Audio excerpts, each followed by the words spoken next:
Tom Scher, who some of you might know, he's a media relations expert. Dennis Waller, a very renowned police procedures expert. And Thomas Varghese, he is an expert in search engine optimization and a new phrase that's entered the English language, ORM, online reputation management. We're going to ask him to comment on that. Lawrence Crosby was a PhD student at Northwestern University on a Saturday evening and was going to the lab to do some homework. And he got into his car, and en route to the Northwestern lab, there was a 911 call made. And police responded, and Lawrence stopped his car in the St. Mark's Church parking lot and put his hands up.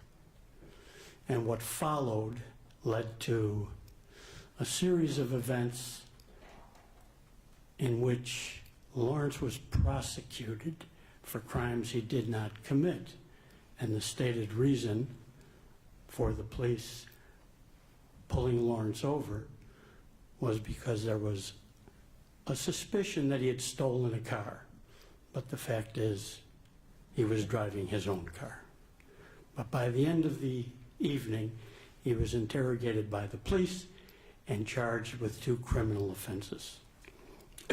We're going to ask the different experts and attorneys involved in this case to describe the events, and we'll then open the floor up to any questions. And I'm first going to ask Steve Yanover. Mr. Yanover was the attorney who represented Lawrence at the criminal prosecution, and in my judgment, there's no criminal lawyer in this city better than Mr. Yanover, and he defended Lawrence as if it was a murder case, and like he does with all of his clients. The most important case to him is the case he has and is representing, because he represents people. And I'm going to turn this over to Steve so he can explain to you the circumstances that led to Lawrence's arrest and Steve's representation. Well, thank you, Tim. I think I'm going to step down because at some point we're going to be using this television here, and I'm going to want to be able to see it. My journey with Lawrence Crosby began when I received a phone call from him within 2 weeks after he was arrested. He came to my office and he explained to me what happened. I knew that he was a PhD candidate at Northwestern, and when he explained to me that he was arrested, he was taken down by the police, he was charged for a crime he believed he didn't commit, he told it, pardon me? He told it to me in a very dispassionate way, and I said to Lawrence, I would be out of my mind if something like this happened to me. Tell me something about yourself. Now, I'm not going to spend a lot of time doing this, but I can tell you that Lawrence was orphaned at age 9. He was sent to live with a foster parent who never really allowed him to have friends. All that he could really do to save himself from getting into trouble, like a lot of the African-American youth where he grew up, was to put his nose into books. And when he told me that story, he concluded by saying, I spent my whole life trying to not be marked like this, not to be considered a bad guy. My life is my reputation. A tear trickled out of his eye. It was at that point I said to myself, I will do everything I can do to make sure this young man is acquitted.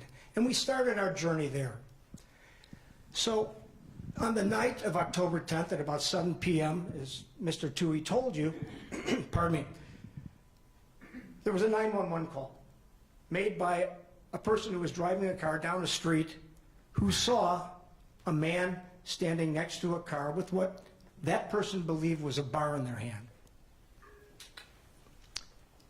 With a 4-second observation, that person concluded that the man she saw was trying to steal a car. She called the Evanston Police Department, and the dispatcher asked for a description of the man. The man was described as an African-American, 5'9", 160 pounds.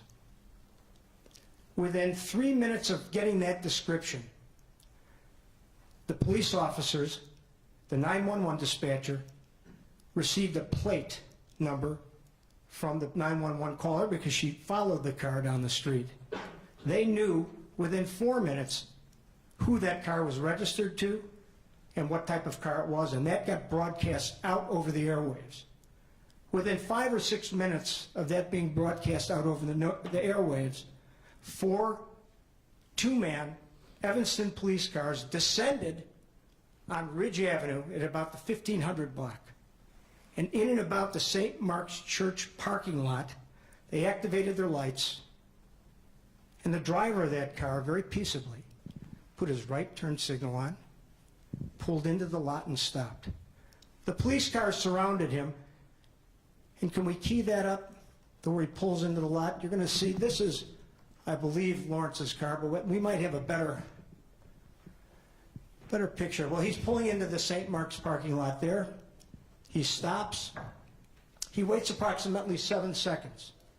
Hears no commands. But what he does see is police officers coming out of their vehicles with drawn weapons.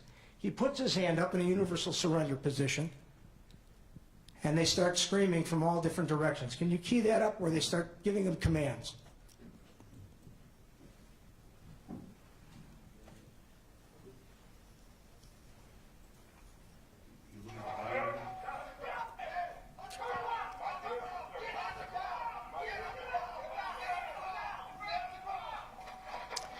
All right, you can stop it there. So, as you can see, Mr. Crosby was very compliant when the lights were activated and he pulled over into the parking lot, and as you can see, he was given no commands.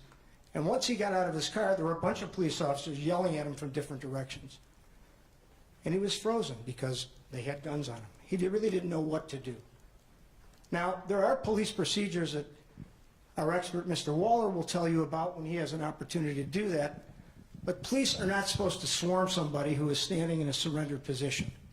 And I think every police officer in every police department, and I know our expert, Mr. Waller, will tell you that police officers are never, ever supposed to use unnecessarily excessive force.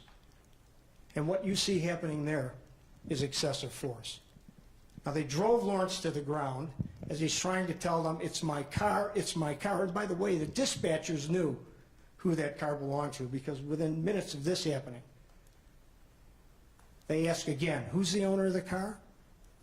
Dispatcher says Lawrence Crosby, Crosby Lawrence. Play that, please.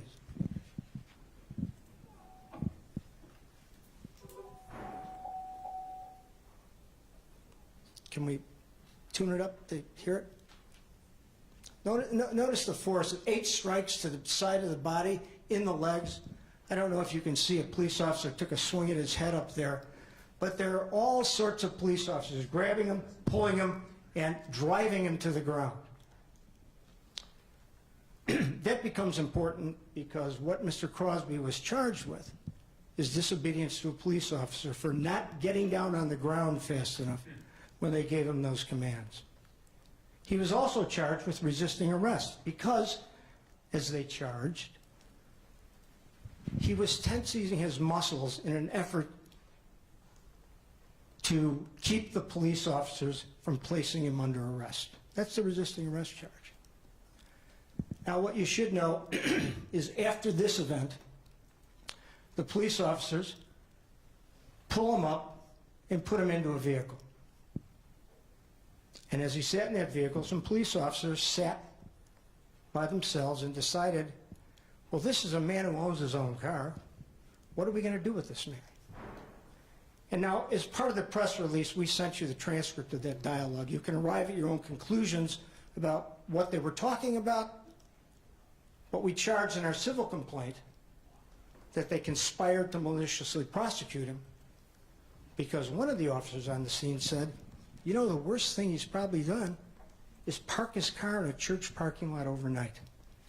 They knew they were going to take him into custody, but they didn't know what they were going to charge him with. Once he gets to the police station, excuse me, they take him to an interrogation room. One officer takes him into the interrogation room, searches him, makes him take off his hoodie, and goes through his pockets. Then the other officers arrive.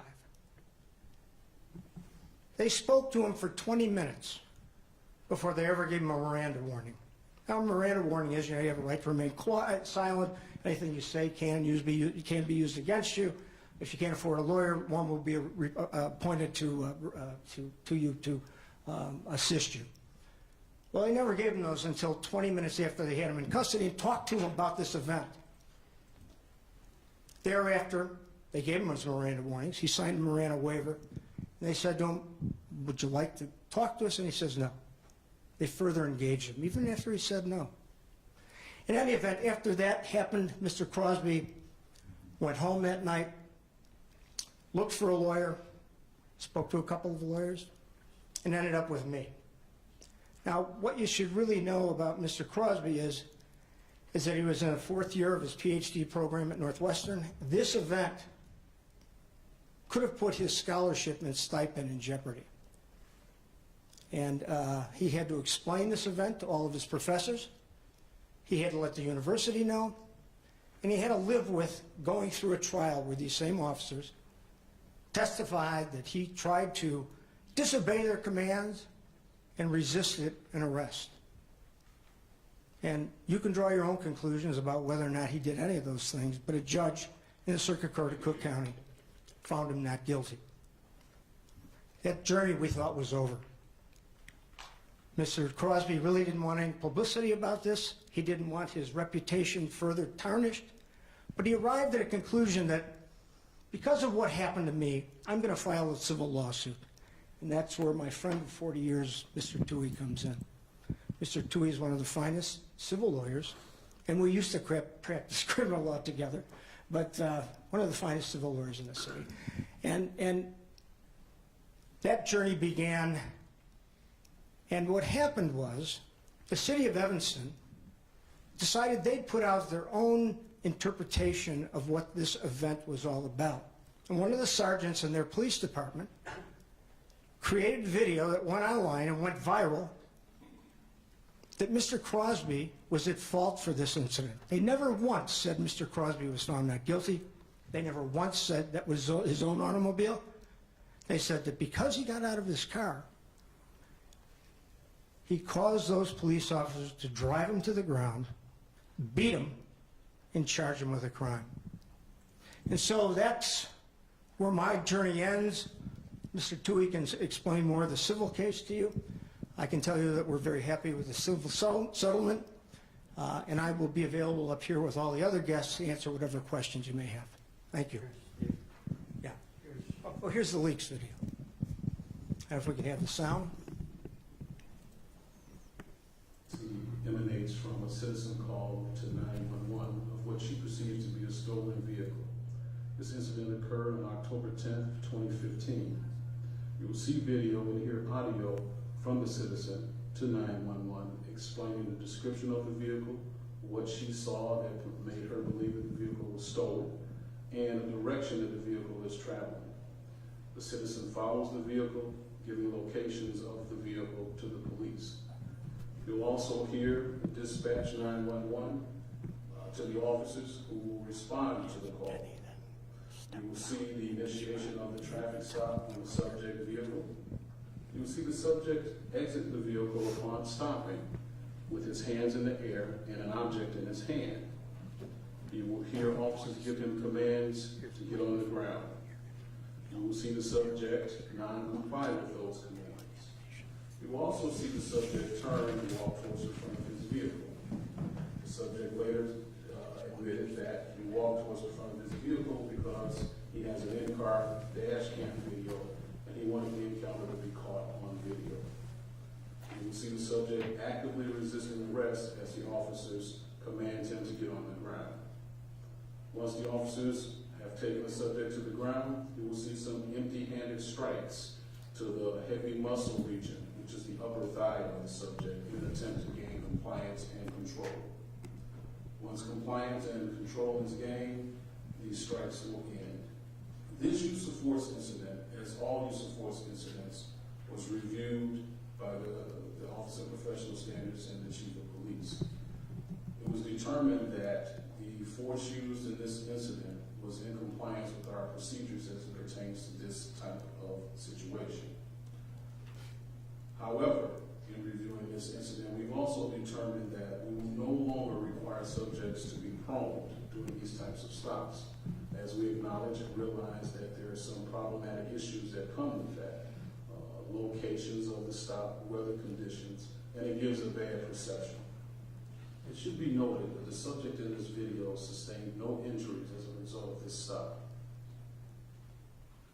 All right, can we stop that? Dennis Waller is a nationally known police expert. He has been a policeman in different jurisdictions. He has been a supervisor. He is an expert in training police officers, evaluating police officers, and has an understanding of the proper police procedures. He was an expert in this case, and we've just heard that the city of Evanston reviewed the use of force in this case, and they thought it was appropriate. We're going to ask Mr. Waller for his review.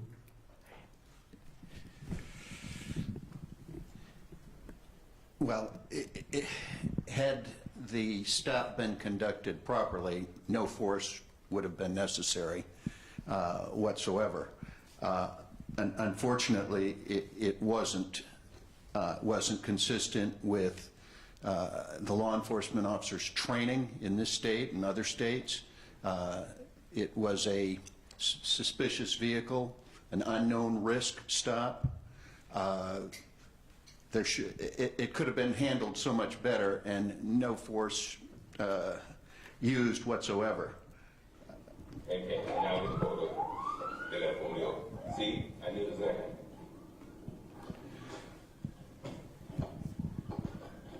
So that pull me over, here we go. Stop. So as soon as the officers put on their emergency lights, you saw Mr. Crosby signal a turn, pulled into the church parking lot, and to me, that's indicative of a cooperative subject. Now, you look for further action as it goes on, but he's not running away, he's not attempting to flee, so first indication, he's a cooperative subject. There was about a 7 or 8 second delay in which none of the officers gave commands. My understanding is Mr. Crosby was afraid when he looked in his mirrors, looked outside, all these officers with their guns out, that if he didn't do something right away, he was going to be shot. So he chose to exit the vehicle. Go further, please. A little more.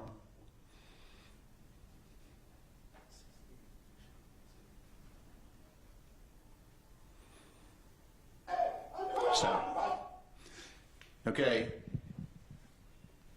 Since time immemorial, sticking your hands up is a sign of surrender. He's cooperating. He's indicating a submission to the police authority. And what you have in the background and what you heard before are multiple officers yelling commands.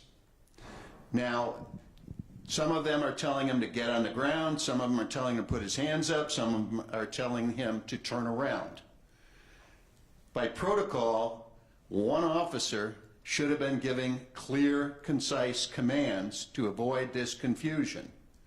One of the problems, if you have one officer saying, put your hands up, and another officer saying, get down, when you get down, you're moving your hands and putting them below you, and an officer could consider that as a potential threat.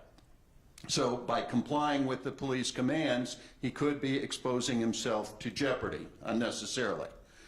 the stop was not conducted in a manner consistent with their training. One officer should have been giving commands right from the start. They had plenty of time to set this up. There was a sergeant present, in addition to 2 TAC officers in one vehicle. The sergeant should have taken control of this situation, ordered one of the officers to issue commands over the PA system. This wasn't done. Mr. Crosby, or Dr. Crosby now, did not know what to do. He had never been exposed to this type of situation before. So he did, he did this, from what I understand, out of fear. He didn't want to be shot, and he was trying to cooperate.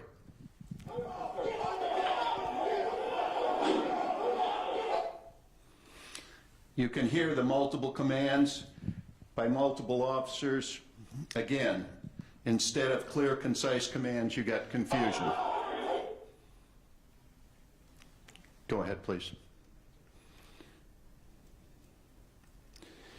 You have the first officer making contact. You have multiple officers then conducting a swarm, jumping on Mr. Crosby and taking him to the ground. Go forward, please. And Mr. Waller, let me interrupt for a moment. What we are seeing here is our trial team had a forensic animator that created the St. Mark's parking lot into a 360-degree environment, because there were some things happening on the video that could not be seen, and he forensically recreated the animation, and that's why you can see the interspersed video with the animation. And Mr. Waller is going to explain the propriety of the police officer's conduct as depicted in the animation. Please go ahead. Continue.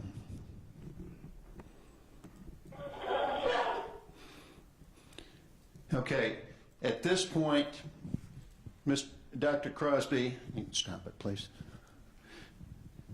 Dr. Crosby is on the ground. He's on his back.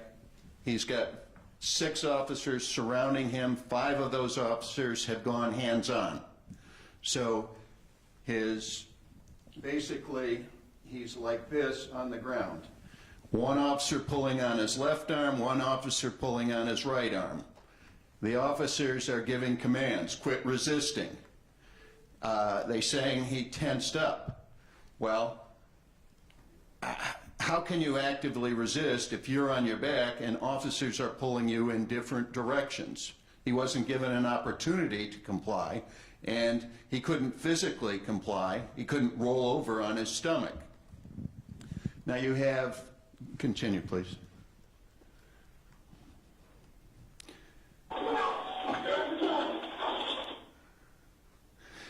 You have the sergeant, who's depicted in the red, giving, according to his own report and according to the video, 7 or 8 strikes. He's basically punching him. Dr. Crosby's already on the ground. When you strike a target area, common peroneal nerve, your upper thigh, the beefy part, for a knee or a punch, is to create a dysfunction to help take the person down to the ground. He was already on the ground, so that served no practical purpose. Dr. Crosby couldn't turn around and comply with any commands because he's held down by about 5 officers.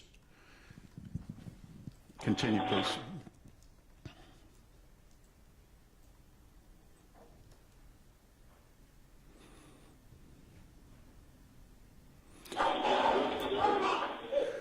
So you see repeated strikes by the sergeant.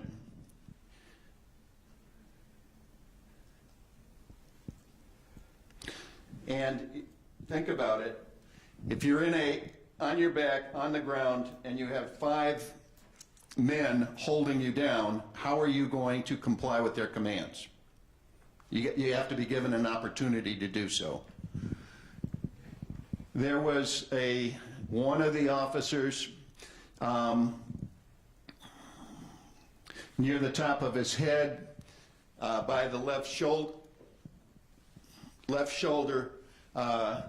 You can see in the video, you can see in this recreation that he was kicked in the top of the shoulder area. This is not an appropriate target area for a kick and would serve no legitimate purpose. You also had Officer O'Brien write in his report that he gave 2 knee strikes to Dr. Crosby's lower back in an attempt to get Dr. Crosby to roll over onto his stomach to facilitate handcuffing. I submit to you, if you're flat on the ground, how are you going to strike with your knee in somebody's lower back? And the lower back is not an appropriate target area because you have the spine and you have other organs there that could be damaged.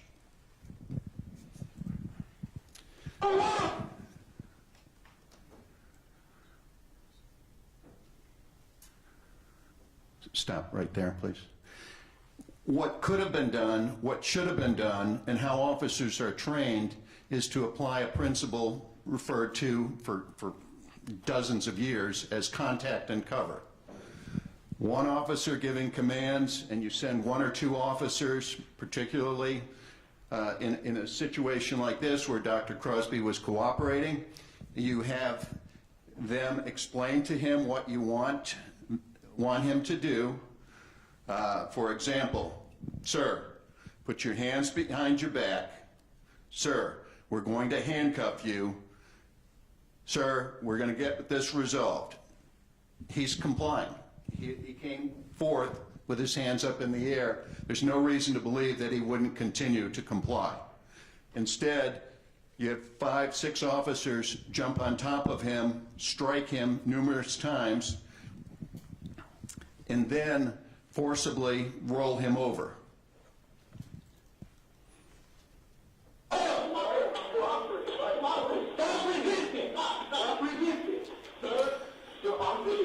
Stop. You hear Dr. Crosby telling them they're on video. he had a dash cam also in his vehicle, and they're telling him to stop resisting. How is this resisting?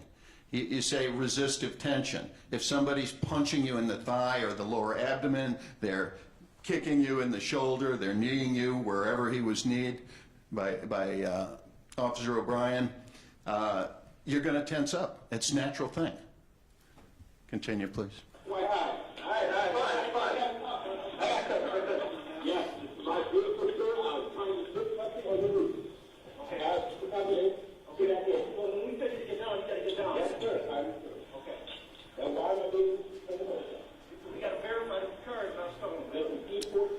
Stop. We have to verify that this car is not stolen. Logically, you would verify that it had been stolen before you did all this. Or at least if it's a suspicious incident, to treat that person respectfully, and it could have easily been done. That would have been the proper way. My name is Lawrence Crosby. I'm a PhD at Northwestern University in the Department of Suicide Engineering. I purchased this vehicle January 23rd, and I started 15 from Libertyville, Chevrolet. 2 of our other panel members, one of whom is well known to the Chicago media. He has been a newscaster, a sportscaster, and an expert in media relations.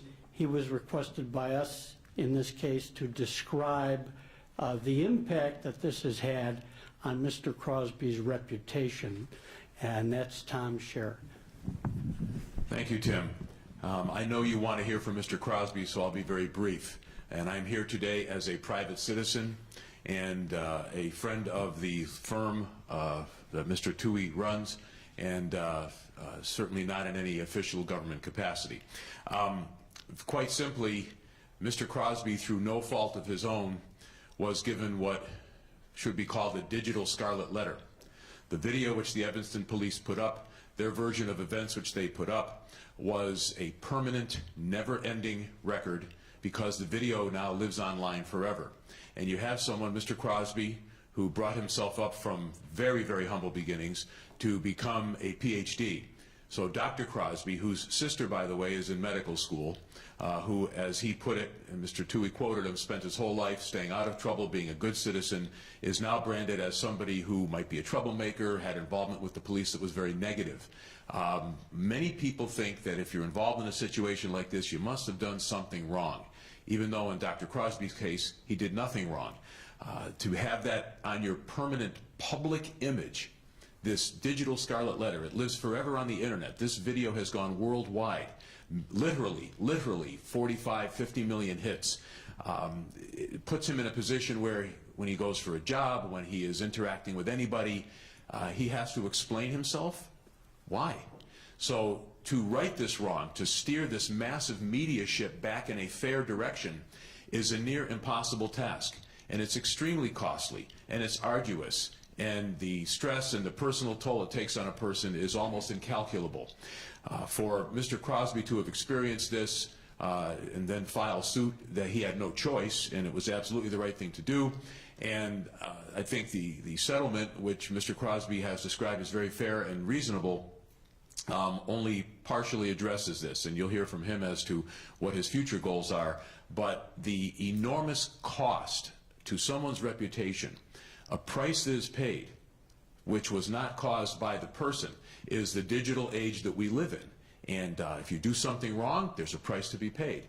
But what about when you don't do something wrong? There should be no price to pay. Yet Mr. Crosby has and will continue to pay that price as long as that video lives on. That's my job, was to evaluate that, and you've heard my opinion. Thank you. Thank you, Tom. A digital scarlet letter, and the digital scarlet letter is something that ends up on the internet, and since the world is now a global village, somebody in Australia can search on this and see Lawrence Crosby, and I'd like Thomas Varghese, if you would, Mr. Varghese. He is an expert in search engine optimization, and a phrase that wasn't in the lexicon a few years ago, online reputation management, to explain what that is and what happened to Mr. Crosby as a result of the digital scarlet letter that was disseminated on the internet. Hi everybody, my name is Thomas Varghese. I was asked to be an online reputation expert in this case and evaluate the damage that was done to the online reputation of Mr. Lawrence Crosby. We live in a world today where everybody is Googling everyone and anything, right? If you are going to apply for a job, they're going to Google you, find out who you are really online. If you're going to buy something, you Google. So everything is online. Everything about your reputation is pretty much what the search results, when you do an internet search, comes up. In the case of Mr. Lawrence Crosby, I mean, if you do an internet search, you can see that there is about more than 16 million results, of which over 50% are regarding this arrest. Otherwise, he wouldn't have anything close to 1 million results. So out of that, a lot of them has to do with the search results that come up in the news media outlets that publish the story. So that's there. So if you Google them, or if you put it on Bing, Yahoo, you can find out there is hundreds of thousands of results portraying him in a negative way, in him trying to, according to what was said, that he was resisting arrest and things like that. So that's the internet search results. Then there is social media out there where there is, like we heard that there is some videos that has gotten millions of views. One video in particular got 54 million views online. So that means that many people heard about Mr. Crosby in a negative light. So those, that is just Facebook. Then there is Twitter, and then there is YouTube, where all these videos are published, and especially that video that we just watched, that was published by the Evanston Police Department, which was trying to again portray him in a negative light, which was completely unnecessary. That, although they removed it, it has been downloaded and republished by some news media and individuals. So what I'm trying to say is that his reputation is pretty much tarnished online, and it is not just his professional career. Like he said, he's going to look for a job, another job, or a career change. He's going to maybe be a CEO one day, and he's going to have to do some explaining to the board, or they may not even consider him. So that's just the professional implications, but it's not just professional. Think about it. His personal reputation is tarnished. One day he's going to have kids. The kids are going to come across these videos. I have kids who are 8 and 6, and the other day they Googled my name without my knowledge. They started playing chess online, and they just Googled my name. Luckily, good things came up, right? So what I'm saying is that he's going to have kids one day. The kids are going to go to school one day. They're going to have friends, and the school's going to want to find out who his neighbors are going to Google it one day. What about his social life? Maybe he's going to get into the dating scene, and that's going to be another challenge. So there is so many implications as a result of how his online reputation has been tarnished. So professionally it's been tarnished, socially, personally, I mean, in all those ways, this incident has really caused harm to his online reputation, is what I think. Thank you, Mr. Varghese. All right, I'm now going to introduce you to one of the more prominent trial consultants, Marley Coquillard. Thank you, Mr. Toohey. Since this horrific incident occurred in October of 2015, Lawrence Crosby has maintained his silence concerning the circumstances of his case against the Evanston police and the city of Evanston.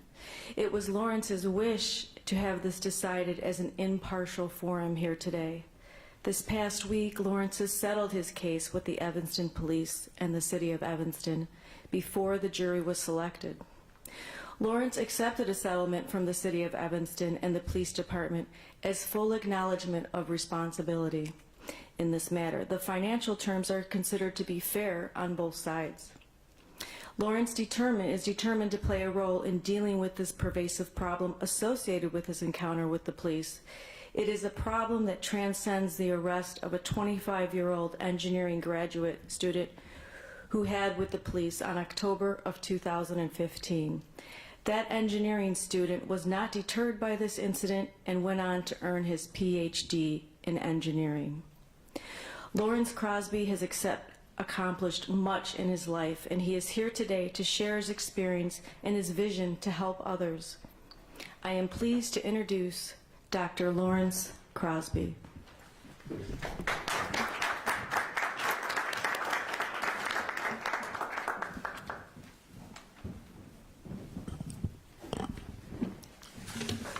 Good morning. My name is Lawrence Crosby, and I'm here today to ask you to join me in identifying and reversing the ill effects of implicit bias in our society. I've just completed a 3-year journey to clear my name. But my journey is not finished. Today, I'm starting on the next leg of that journey.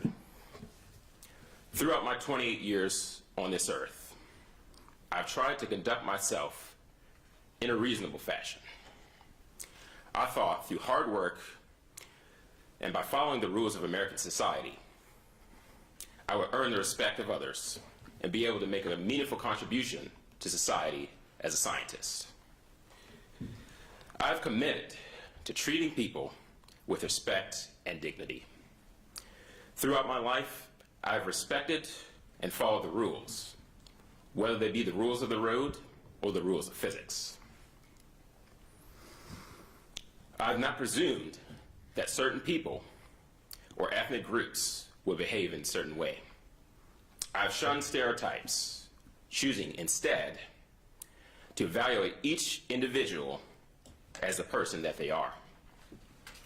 Every day, I remind myself not to judge a book by its cover, nor to judge a person by their color, their age, gender, or ethnicity. I want to take my experience and use it as an example for change. Change that leads to a society where what happened to me is less likely to happen to someone else. My desire is to use my experience as a reminder of what can happen and have it serve as a constant catalyst for us to ask ourselves questions. Questions such as, why does something like this happen ever? How frequently is it occurring? And how many other ways is it manifesting in all aspects of our culture and society? What are the most effective steps that we can take as a culture to create a society where it never happens again? And are we, as individuals, asking ourselves what we can do to improve how we think about and treat each other? These are just 4 questions that I have, and I hope we are all inspired to ask ourselves as a consequence of the experience that I'm here to share with you today. While not an exhaustive list, I believe that there are starts, a beginning that will lead to answers, initiatives, and solutions. A conversation is a two-way communication. Each person speaks and each person listens. A conversation does not occur by one person giving orders or resorting to violence rather than listening. In October of 2015, I wasn't afforded an opportunity to engage in the conversation. There was no communication. There were orders and violence. I truly believe that all of this could have been prevented if I'd been given a chance to engage in a conversation at any number of points that night. I'm here today to make a proposal and to pose a challenge to the people of this country. My proposal is simple: to engage in a conversation. My challenge to myself and others is to reverse the flow of the river of implicit bias that is running through this country. First, identify it. It may not happen in a day, a year, or even our lifetimes, but now is as good a day to start as any. I invite all of you to join me to have a conversation in testing ourselves to see if we understand and recognize implicit bias. To that end, please go to implicit.harvard.edu and take the test with me at the link included in your handouts, or Google implicit bias and Harvard to learn more. After you've completed this assessment, we can have a conversation together with our neighbors, coworkers, spouses, friends to lift up social consciousness and change the way we look and feel about each other. I would like to start by educating the educators. Not that I can teach anyone, as I'm not an expert, but I will ask them to listen. This spring, I will return to my alma mater, Stanford University, to engage a forum with students and faculty. I invite you all to join me in that forum. I will share my experience in hopes of preventing what happened to me from happening to other people. Consider long-term solutions rather than short-term fixes. Raise awareness of the implicit bias by police officers when dealing with minorities. I know it because I lived it. And I'm not saying that this is the only place where implicit bias exists, but it's as good a place as any to start the conversation. I'm not only presenting a challenge today, but extending an invitation. I've invited experts in the field of law, law enforcement, media relations, online reputation management, and search engine optimization, and also forensic animation to join and become a part of this initiative. And I've invited Dennis Waller, Tom Scher, Thomas Varghese, and Scott Roeder, who's not here, who are all experts in these fields. I'm inviting everyone here to become a part of the conversation to address the insidious nature of implicit bias. We will need to engage in a dialogue about what it is and what the consequences are for our neighbors, friends, loved ones, students, teachers, and our society as a whole, and how we can recognize and prevent these biases from manifesting in negative consequences. We cannot go backwards, only forwards. So let's go forwards and make our communities and our society and the world a better place.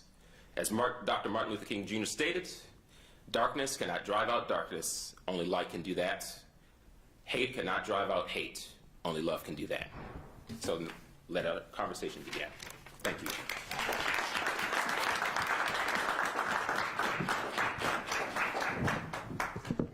Thank you, Lawrence. As we said earlier, Dr. Crosby accepted the settlement for the defendant as their acceptance of responsibility. The purpose of today's conversation is to talk about how we can move forward as a community. We would appreciate it if you would direct your attention to the message that Dr. Lawrence Crosby wants to give the American people. Remember, unity is strength. Where there is teamwork and collaboration, wonderful things can be achieved. We will now take questions.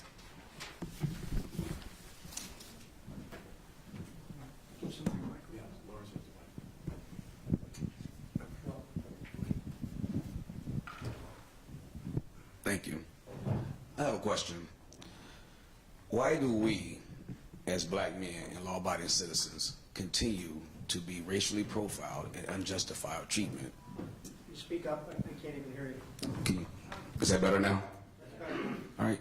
The question was, why do we, as black men and law-abiding citizens, continue to be racially profiled and be subjected to unjustifiable treatment?